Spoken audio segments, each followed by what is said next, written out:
강단에 제가 설 수 있다는 것 자체가 하느님이 큰 은혜가 저랑 함께 하시는 현장이라고 생각이 듭니다.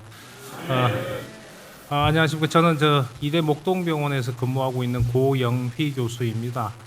오늘 이 아침 시간에 장로님들이 바쁜 시간을 할애해 주셔 여기 모이셨는데 조금이라도 뭔가 도움이 되는 것이 있도록 강의를 좀 준비를 했고요. 사실 비뇨의학에 대해서 많은 장로님들께서 이제 관심과 또 실제적인 어떤 증상이라든지 이런 부분들을 경험하고 계실 그런 연배이실 거라고 생각이 듭니다. 요즘 다 이제 오래 사는 그런 100세 시대가 되었기 때문에 전립선 질환, 전립선 비대, TV만 틀어도 나오는 게 전립선인 세상이 되었어요. 한 10년 전만 해도 사실 전립선이라는 개념을 설명드리기도 상당히 좀 벅찼었는데 요즘은 광고만 틀면 전립선이 어디 있는지, 그래서 너무 많은 분들이 전립선에 대해서 이제 아는 그런 좀 저희 전공자 입장에서는 상당히 보람된 세상이 되었습니다. 그런데 이제 전립선 질환 중에 전립선 비대증은 이제 너무 보편적이 되었지만 제가 최근에 이제 유튜브에서 밀고 있는 콘텐츠가 전립선 비대가 아닙니다. 오늘은 사실 그것보다 약간 더 무거운 질환인 전립선 암이라는 병을 들고 왔습니다. 우리나라에서 전립선 암은 비교적 희귀한 질환으로 치부되어 왔었습니다. 저는 1999년에 의사 면허를 따서 20세기에 이제 의사 면허를 땄는데요. 그때만 해도 남성 암 중에 전립선 암이 10등 안에 못 들었던 때였어요. 그래서 어떻게 교과서에서 가르쳤냐면 전립선 암은 서양인들, 흑인들, 백인들이 위주로 사는 지역에서만 주로 생기는 병이지 동양인들은 잘 없다. 그러니까 한국 사람들은 신경 안 써도 돼, 이렇게 가르쳤습니다. 근데 99년과 지금 20년이 훨씬 지난 지금의 우리나라를 생각해 보면 굉장한 격세지감이 있죠. 삶의 질이나 이 퀄리티 오브 라이프에 대한 관심이나 또 수명이나 이런 것들이 많이 변했습니다. 그래서 전립선 질환이라는 건 나이가 들어야만 생기는 병인데 그 중에서 전립선 암에 대해서 오늘은 잘 못 들어보셨을 만한 그런 내용이고 해서 그렇게 준비를 한번 해보았습니다. 혹시 뒤에 슬라이드가 보여주고 있군요. 그래서 제가 얼마 전에 쓴 책이 있는데 그 책 제목이 치료하지 않고 전립선 암에서 살아남기입니다. 왜 이런가? 왜 치료를 하지 않아도 된다는 것인가에 대해서 마지막에 말씀을 좀 드리도록 하겠습니다. 제 소개를 먼저 좀 드리는 게 순서일 것 같습니다. 저는 말씀드린 대로 99년도에 이제 의사 면허를 고려대학교에서 땄고요. 2010년도에 미국에 연수를 가서 전 세계에서 전립선 암 수술을 가장 많이 하는 닥터 빠텔이라는 플로리다에 계시는 분에게 이제 사사를 받았습니다. 2021년도에는 마사토 후지사와라고 고베 대학에 계시는 교수님에게 그분도 전립선 암 전공자인데 사사를 받았고, 2016년도에도 토마스 알러링이라는 얼바인에 계시는 선생님에게 사사를 받아서 연수를 한 3번 정도 갔다 왔고, 2007년부터 이제 전립선 암 수술, 특히 로봇 수술을 전공을 해서 제가 한 전립선 암 수술을 한 지 한 20년 정도 되었다고 이야기를 할 수 있습니다. 그런 어떤 저희 경험상 이런 부분들은 좀 일반인들에게 많이 알려졌으면 좋겠는데 잘 모르시는 분들, 그리고 지금 꼭 필요한 내용이다 싶은 점들만 압축해서 오늘 한 40분 시간 내에 요약해서 말씀드릴 수 있도록 하겠습니다. 먼저 이제 알아봐야 되는 것은 전립선에 대한 일반적인 내용이죠. 아까 TV에서 많이 보셨다고 말씀을 드렸지만 그래도 한번 짚고 가는 것이 순서일 것 같습니다. 전립선이라는 것은 우리 대부분의 의학 용어가 그렇듯이 개화기 때 일본 사람들이 그리스 용어로 되어 있는 의학 용어를 한자로 변환하는 것입니다. 나뭇잎 모양의 분비하는 샘이 방광 앞에 있다. 원래 그리스어는 프로스테이트인데 프로를 앞이라고 번역을 했고요. 스테이트가 서 있다는 그런 의미이지 않습니까? 그래서 절묘하게 번역은 한 것 같습니다. 전립선 방광 앞에 나뭇잎처럼 서 있는 분비샘이다 인 거죠. 대충 이름만 들어도 이게 어디 있는지는 감을 잡을 수가 있습니다. 이렇게 그림은 이제 방광 아래쪽에 전립선을 통해서 요도에서 소변이 나오는 어떤 길을 묘사한 것인데, 제가 이걸 어떻게 표현을 하냐면 교통 정리를 하는 교통경찰의 입장에 비유를 합니다. 왜냐하면 사거리를 교통경찰을 통하지 않고 지날 수 있는 차들이 있나요? 교통경찰을 반드시 지나야만 이 길을 통할 수 있게 되는 것 같습니다. 이 전립선이 이 우리 하부, 남성 하부 골반에서 차지하는 위치가 딱 저 정도 됩니다. 요도 뒤로는 직장, 그다음에 그 주변으로 온갖 혈관과 신경들이 지나가는데, 이 혈관 신경들이 다 비뇨 생식기계, 즉 요 실금 혹은 남성 성기능 이런 쪽과 관련된 그런 장비입니다.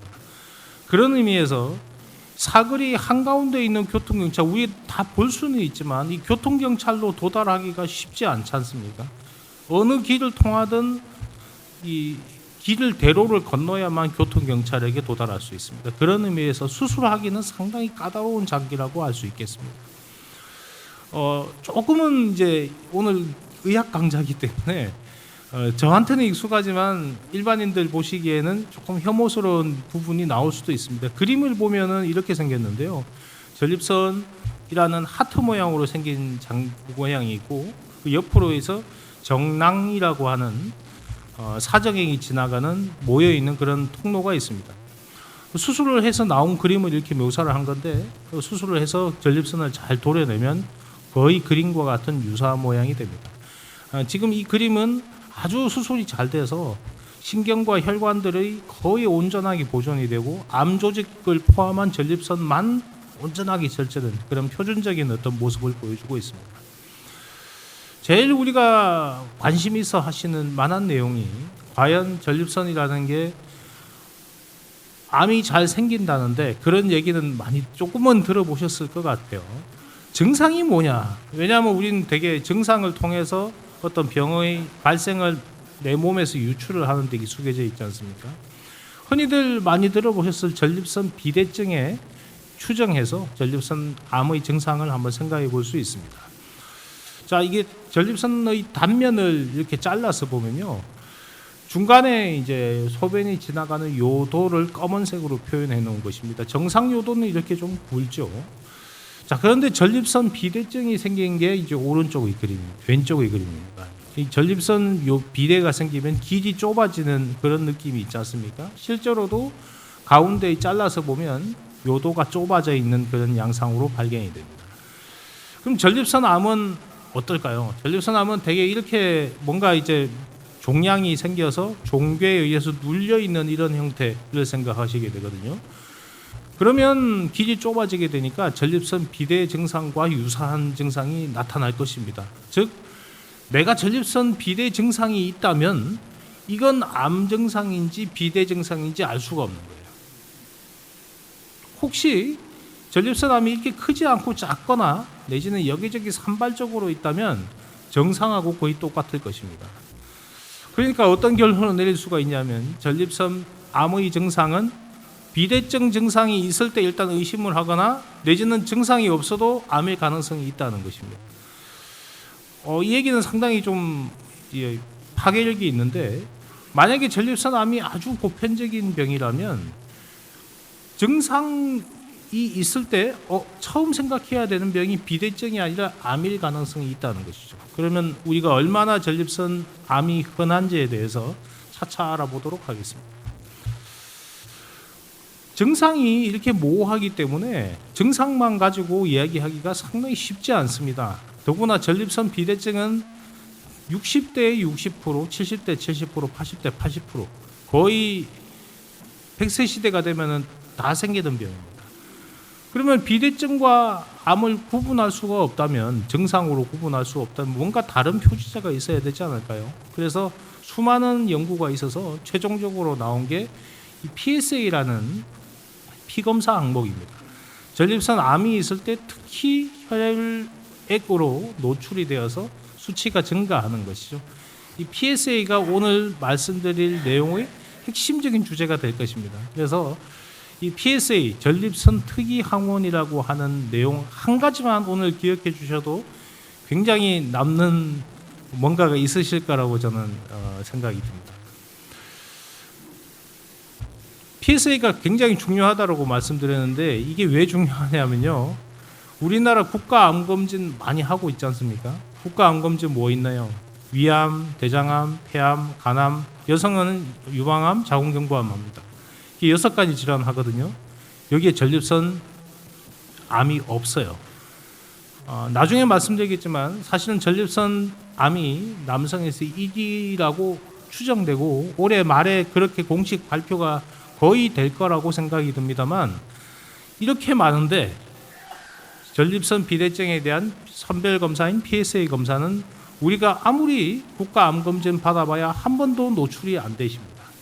자, 이 사실을 얼마나 아는지에 대해서 2020년도에 대한비뇨기종양학회에서 40대, 50대, 60대 각각 200명씩 600명에게 그냥 랜덤하게 물어봤습니다. 혹시 PSA 검사 받아보신 적이 있습니까? 받아보셨다는데요. 그렇게 많은 분들이 받아보신 것 같지는 않습니다. 생각보다 적은 분들이 받아보셨고 무엇보다 이 조사 당시에 충격적이었던 것은 2020년이죠. 1999년도 아니고 2010년도 아니고 2020년입니다. 코로나 있기 바로 직전에 조사한 건데 전립선 비대증, 전립선 암에 대한 표지자로 PSA 검사라는 선별 검사가 있다는 사실을 아십니까? 라고 했을 때 대답한 사람의 10명 중에 1명도 모르시는 분들이 대부분이더라는 겁니다. 우리나라에서 전립선 암에 대한 인식이 굉장히 좀 취약하다라는 어떤 사실이 확인된 그런 의미 있는 결과라고 하겠습니다. 제가 이 논문을 보고 나서 기회가 있을 때마다 저는 PSA에 대해서 일반 선생님들에게, 일반 국민들에게 좀 많이 알려야겠다라고 기회 있을 때마다 저는 이런 강의에서 이 PSA에 대해서 얘기를 하곤 합니다. 오늘도 그런 자리 중에 하나일 것 같고요. 그러면 이제 우리 전립선암이 얼마나 많이 생길지에 대해서 잠깐 말씀을 드리겠습니다. 지금 보이시는 것 중에 점선과 실선이 있는데 하나는 발생률, 그 해에 얼마나 많은 사람들이 생겼냐 하는 거고 하나는 사망률입니다.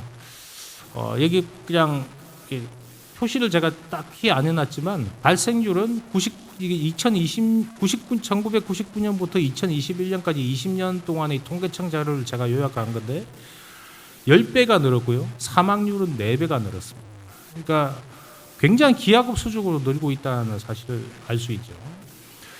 우리가 많이들 하고 계신 그런 국가검진 중에서 많이들 하고 있고 대표적으로 인식되는 질환 중에 하나가 위암검진입니다.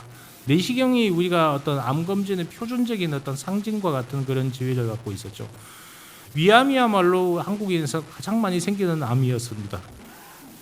20세기는. 위에 있는 빨간색이 위암입니다. 밑에 있는 파란색이 전립선암입니다.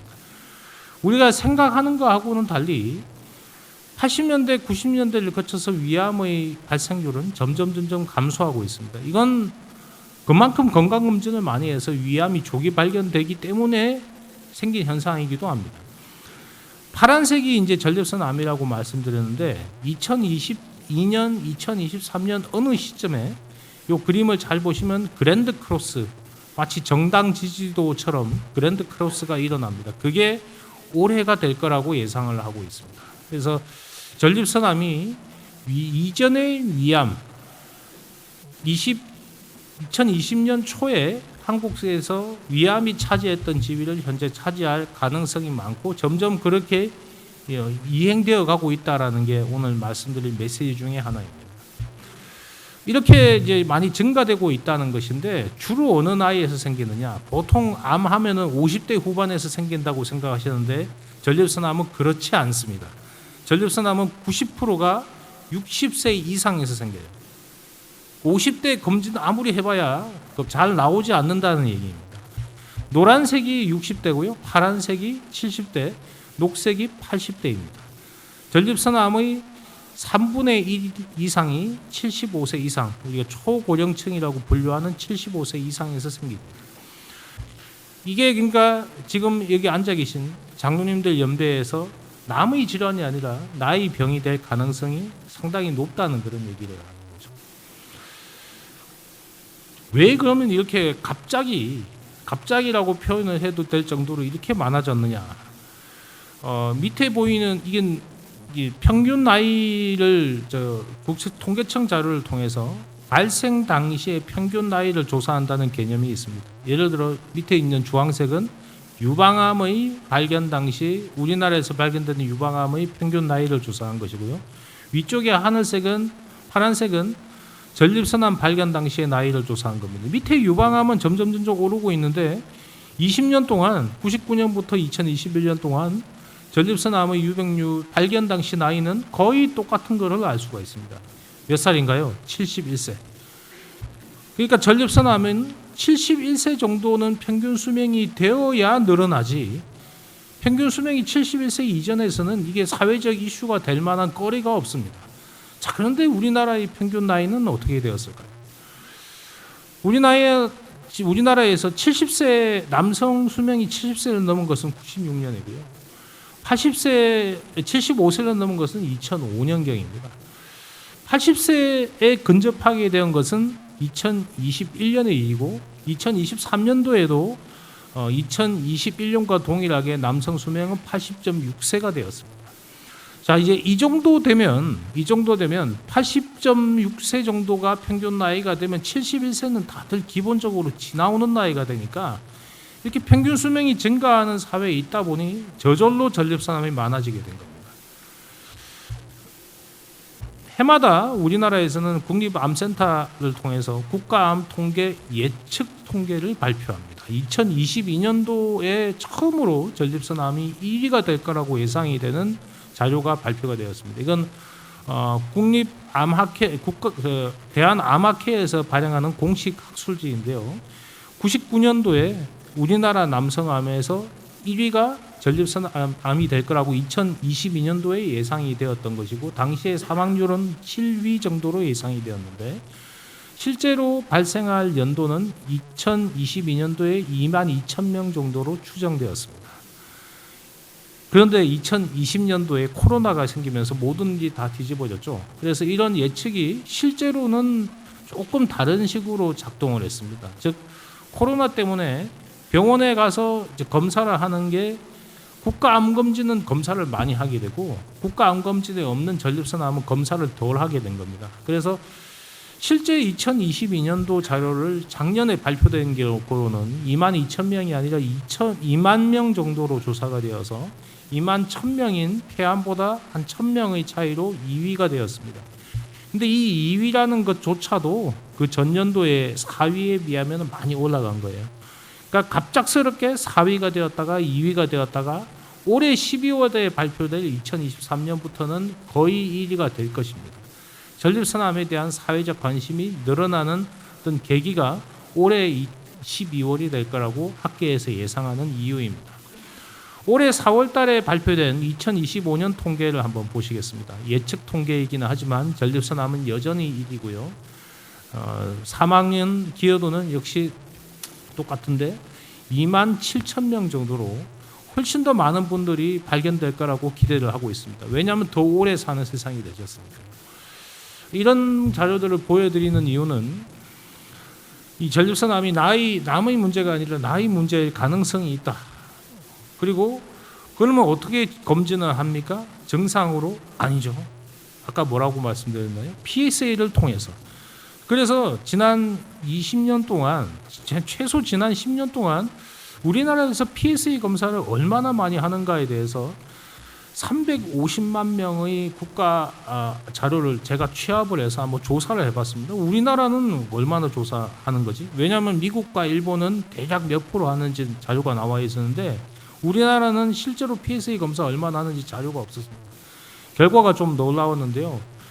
2000년대 초반에 2% 하고 있었습니다. 2%. 2010년대 초반에 2% 하고 있다가 2016년이 제가 조사할 수 있었던 제일 마지막 해였는데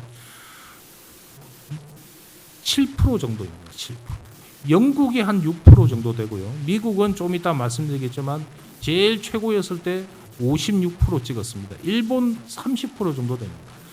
50대에서 30% 정도가 PSA 검사 한 번씩은 해봤다 이거예요. 근데 우리나라 10%가 안 된다는 게 조금 충격적인 결과로 저한테는 받아들여졌고, 이런 종류의 강의를 제가 하게 된 어떤 계기가 된 그런 사건이었습니다.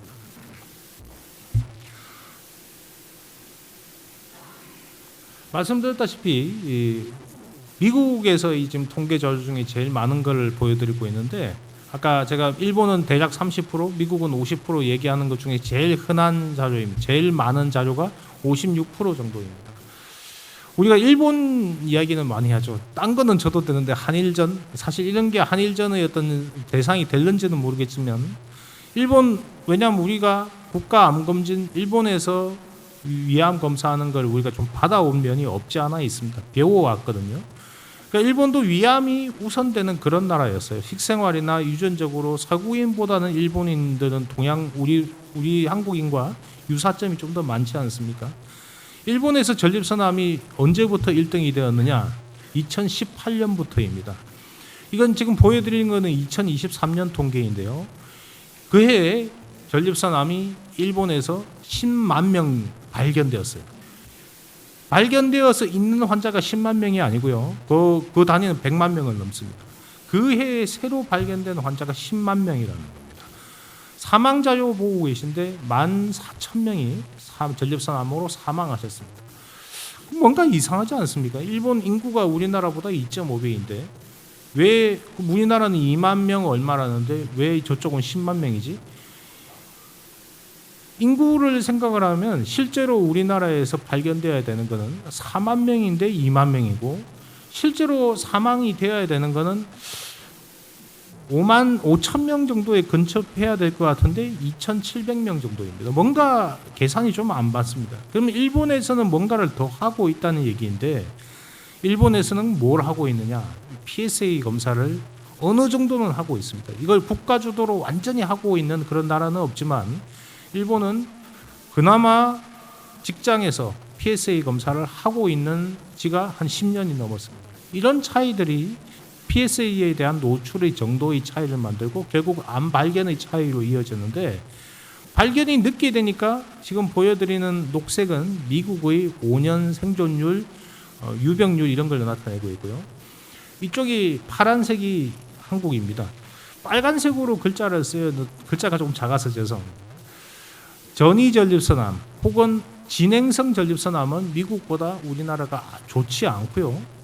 발견되었을 때 병기가 좋지 않으니까 성적이 좋을 리가 없죠. 이게 우리나라의 전립선암 발견의 현주소가 되는 것 같습니다. 자, 지금부터 이제 조금은 복잡한 얘기를 할 텐데, 지금까지는 전립선암을 퉁쳐서 그냥 하나의 질환으로 취급을 했습니다. 그런데 사실은 구분해서 보면 고위험암이라는 게 있고 저위험암이라는 게 있습니다. 모든 전립선암이 같지 않고 사실은 거의 다른 질환이라고 생각이 될 정도인데, 고위험암에서는 수술을 하고 저위험암에서는 제가 서두에 제목에서 말씀드린 능동 감시 혹은 적극적 관찰, 이렇게 적극 치료 대신 일단은 좀 지켜보자, 이렇게 하는 게 현재의 표준적인 진료 지침으로 되어 있습니다. 먼저 고위험암부터 말씀을 드릴 텐데, 위험도라는 게 뭐냐면 보통 우리 병기 1, 2, 3, 4기 하는 기수가 높으면 고위험암 이렇게 생각하실 테지만, 전립선암은 너무 흔한 질환이다 보니 병기로만 따지지 말고, 아까 제가 PSA 말씀드렸잖아요. PSA로 구분할 수 있습니다.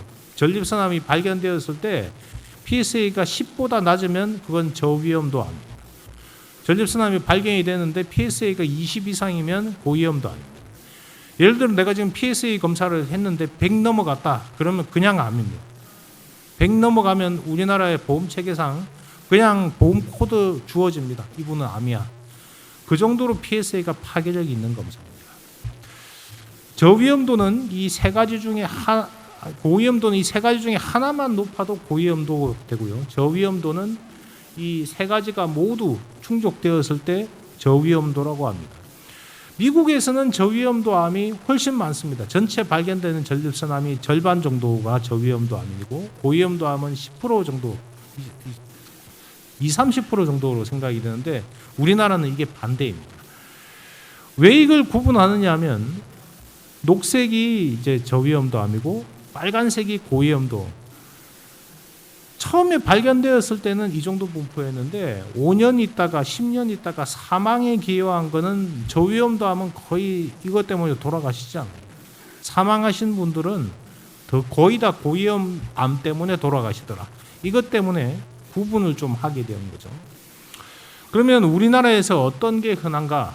자, 이게 지금 보여드리는 게 미국의 상황입니다. 아까 미국은 PSA 국가 암 검진은 아니지만 PSA 검사를 언제 허가를 했냐면 86년에 허가를 했습니다. 허가하고 나서 13년 만에 위험도가 완전히 바뀌었어요. 빨간색이 이제 고위험암이고 회색이 저위험도 암인데 두 개의 위치가 처음에는 고위험도가 많다가 저위험도 이제 이월이 된 거죠. 이런 역전 현상이 13년 만에 나타났고 이게 PSA의 어떤 대중적 승리라고 표현할 만한 그런 내용이 될 텐데 우리나라는 어떤가? 아무도 조사를 안 해봐서 제가 대구에 잠깐 있었기 때문에 대구 경북에서 20년 동안 어떤 그래프가 그려졌는지를 한 3,000명을 조사를 했더니 완전히 다르더라고요. 우리나라는 고위험도암이 대구 경북 지역에서는 60%를 넘었습니다.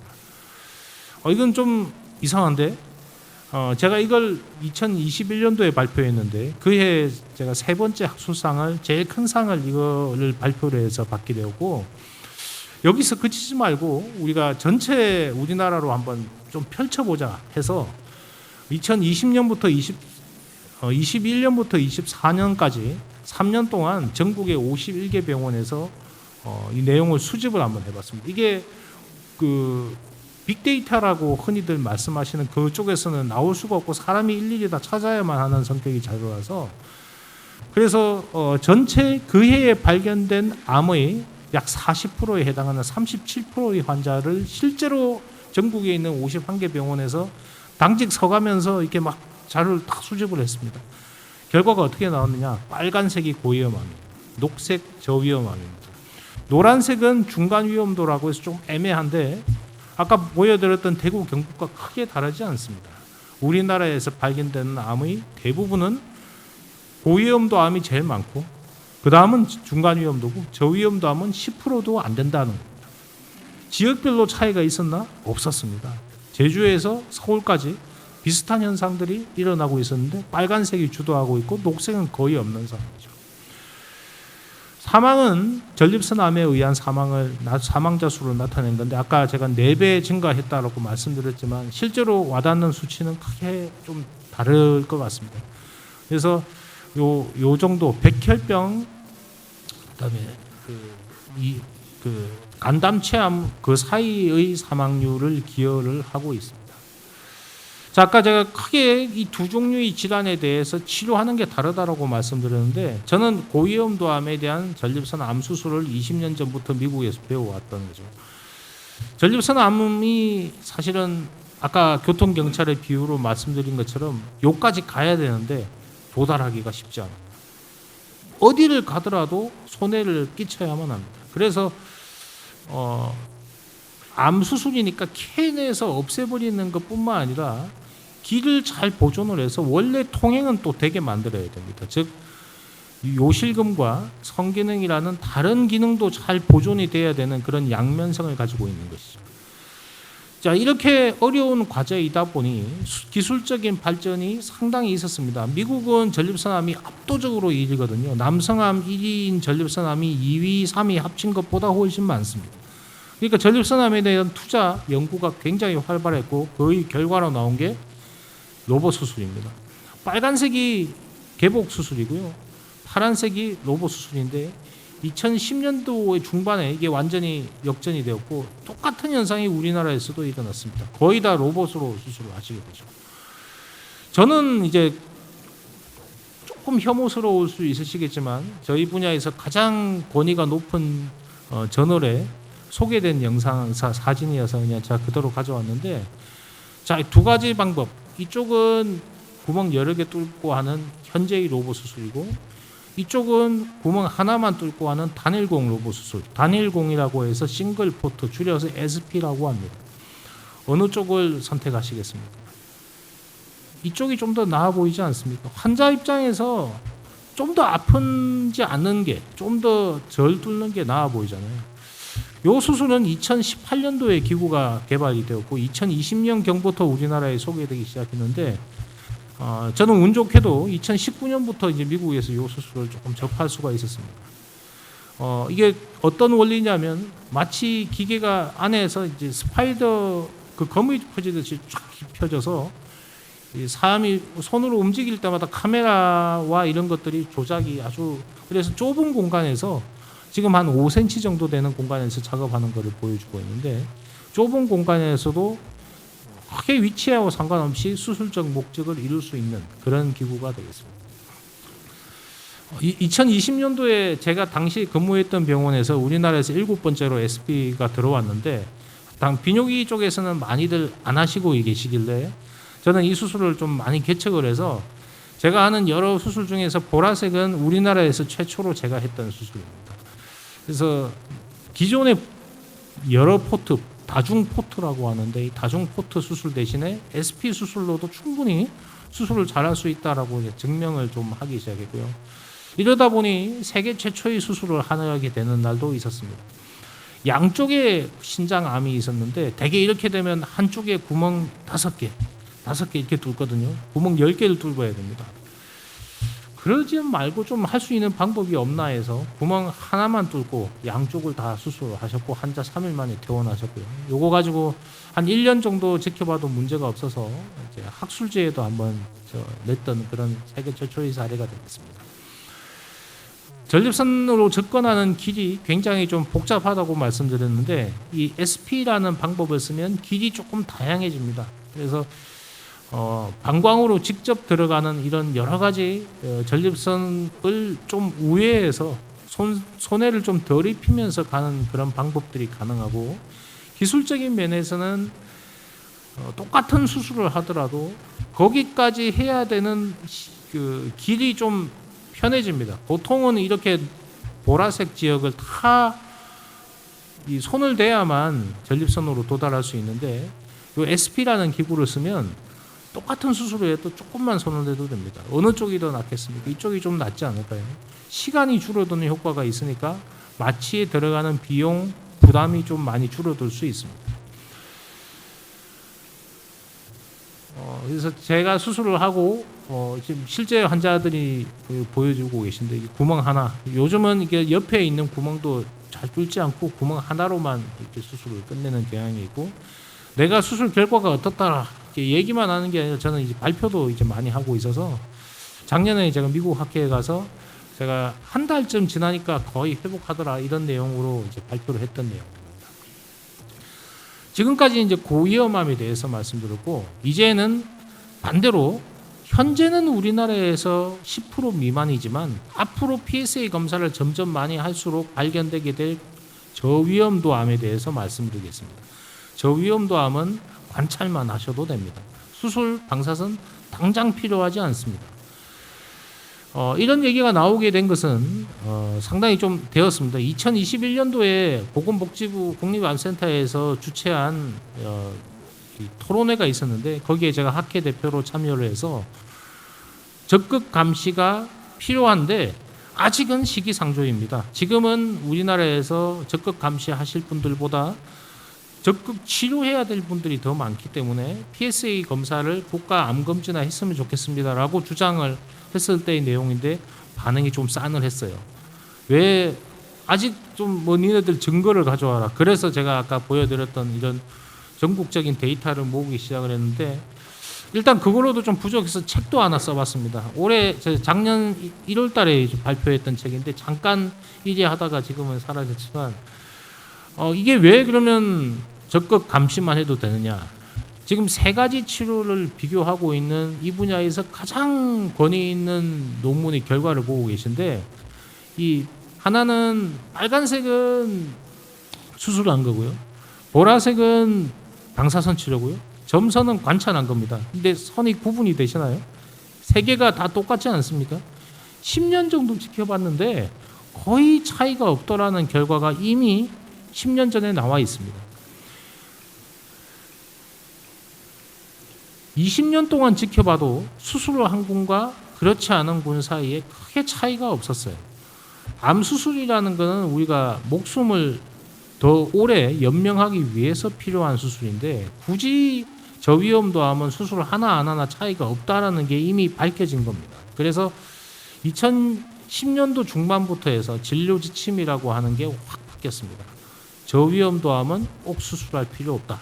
그래서 이런 기조가 아직까지도 유지가 되고 있고 제가 개인적으로 한 100분 정도 수술하지 않고 그냥 지켜봤던 분들에 대해서 연구를 해서 올해 이제 학회에 발표를 하기도 했었습니다.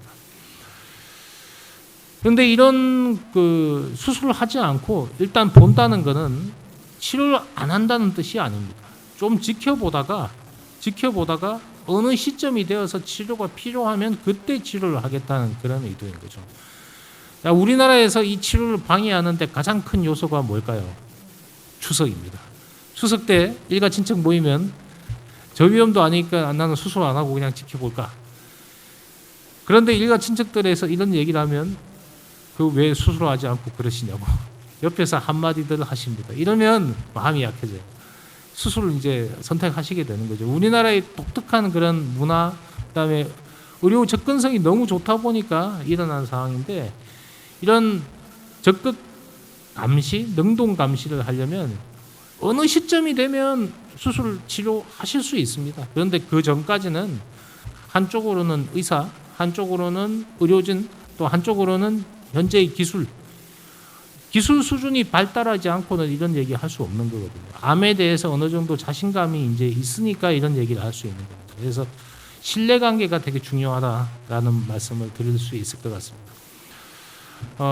오늘 좀 치료에 대해서 아주 간단하게 그냥 수박 겉핥기로 핥았지만 대략 능동 감시, 로봇 수술, 방사선 치료, 호르몬 치료 플러스 알파 이렇게 네 가지 큰 치료를 얘기를 할 수가 있는데 저위험도암은 능동 감시를 우선으로 지금 권고하고 있고 로봇 수술 하실 수 있습니다. 중간 위험도암은 이 중에 뭘 해도 상관없어요. 근데 고위험도암은 얘기가 달라지죠. 가급적이면 수술을 먼저 권고를 드리는 편입니다. 요즘은 진행이 되신 분들도 저는 좀 진행이 돼서 임파선 전이나 아니면 몇 군데 전이가 있더라도 수술 적극적으로 하고 있고 실제로 효과를 좀 보고 있고요. 실제 전이가 많이 되신 분이라면 호르몬 치료 쪽으로 가셔야 될 것 같습니다. 거의 마지막인데 미국의 전립선 암 환자가 정말 많고 세계적인 연구는 미국에서 여전히 주도하고 있습니다. 어느 정도로 주도를 하고 있냐면 해마다 10월이 되면 대통령이 10월 16일인가에 전립선의 날로 선포를 해서 이날 교서를 발표합니다. 지금 보여드리는 것은 2023년도에 미국 대통령 집무실인 백악관에서 발표된 교서입니다. 내용은 주로 빨간색으로 이렇게 많은 분들이 생기고 있고 흑인에서 주로 많고 우리는 2030년까지 이런 감축 목표를 달성할 것입니다. 라고 누가 이야기를 했냐면요. 당시 바이든 대통령이 서명을 하시고 발표를 하셨습니다. 우리 바이든 대통령 어떻게 되셨죠? 올해 4기 전립선 암이 있으신 거를 놓쳤습니다. 왜냐하면 미국은 전립선 암에 대한 PSA 검사를 69세까지만 하게 돼 있어요.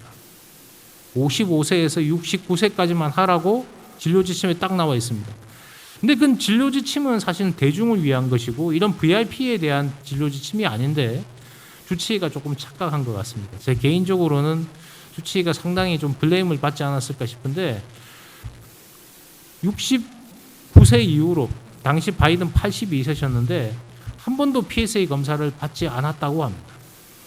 오늘 강의의 요점은 그래서 여러분들이 PSA 검사 보험 다 됩니다. 국가 암검진에는 필요가 없지만 15,000원 정도면은 근처에 계신 내과, 가정의학과, 비뇨의학과 1차 병원도 다 되는 검사고 믿을 수 있습니다. 결과를 믿을 수 있어요. 그래서 40세 이상 남성이라면 누구나 다 보험이 되니까 PSA 검사를 꼭 해보시라는 게 오늘의 요지입니다.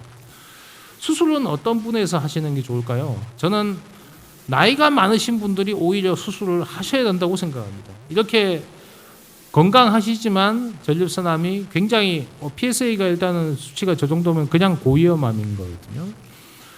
방사선 치료 할 수 있지만 오히려 소변 보기 불편해지십니다. 호르몬 치료 심장에 좀 좋지 않을 가능성이고요. 수술하시면은 훨씬 더 소변도 잘 보시고 비대증과 암이 같이 해결되는 그런 결과를 낳을 수도 있는 것이죠. 실제로는 암의 수술 결과는 그다지 좋지는 않습니다. 그래서 여러 가지를 감안해서 수술이라든지 이런 복잡한 치료는 결정을 해야 될 것이며, 오늘 이 자리에서는 너무 복잡한 얘기는 일단 생략하고, 전립선 암이라는 게 이렇게 중요하고 많으면 점점 많아질 것이고, 그렇지만 PSA라는 검사를 통해서 조기 발견할 수 있고, 조기 발견된 암은 거의 완치 수준으로 갈 수 있다는 희망적 메시지를 드리면서 오늘 이 기회에 대해서 다시 한번 감사를 드립니다.